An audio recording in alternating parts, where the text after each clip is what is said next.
Hello everyone, welcome back to my channel Vineela Munaganuri.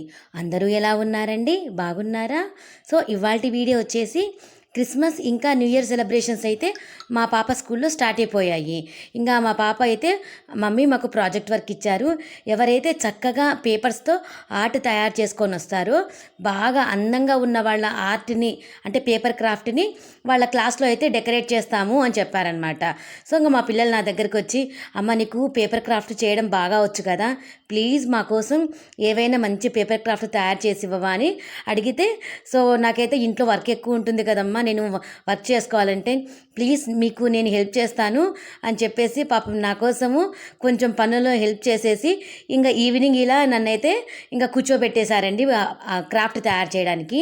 ఇంకా కత్తెరతో చేసే పని కదా, అందుకని పిల్లల్ని అయితే దగ్గరికి రానివ్వలేదు, దూరంగా కూర్చోబెట్టి ఎలా తయారు చేస్తున్నాను, ఎలా చేస్తే మనకి ఈ పేపర్ క్రాఫ్ట్ అనేది రకరకాల షేప్స్లో వస్తుందనేసి వాళ్ళకైతే నీట్గా ఎక్స్ప్లెయిన్ చేశాను. కానీ పర్ఫెక్ట్గా రావాలంటే నేనే కట్ చేసి ఇవ్వాలి కాబట్టి పిల్లలకైతే నేనే కట్ చేసి ఇచ్చాననమాట.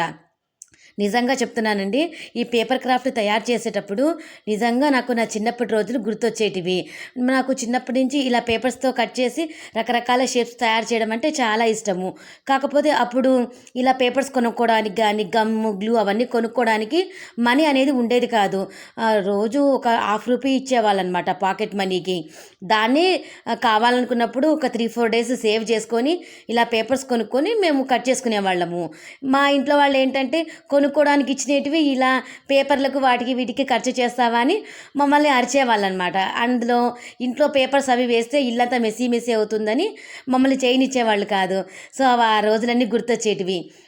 ఇప్పుడు పిల్లలు ఏవైనా క్రాఫ్ట్ కానీ ఏవైనా ప్రాజెక్ట్ వర్క్ కావాలన్నా కూడా నేను ఆ పరిస్థితి ఫేస్ చేశాను కాబట్టి మా పిల్లలకైతే బాగా ఎంకరేజ్ చేస్తూ వస్తానన్నమాట. ఇంకా తర్వాత ఇంకా జనవరి 1 వస్తే గ్రీటింగ్ కార్డ్స్ పంచుకోవాలి కదా, డిసెంబర్ 25 తర్వాత ఇంకా బుక్ షాప్స్ ముందు మంచాలు అవి పెట్టేసి గ్రీటింగ్ కార్డ్స్ అవి పెట్టి అమ్మేవాళ్ళు. సో వాటిని చూస్తూ రోజు స్కూల్ నుంచి ఇంటికి, ఇంటి నుంచి స్కూల్కు వెళ్ళేవాళ్ళము.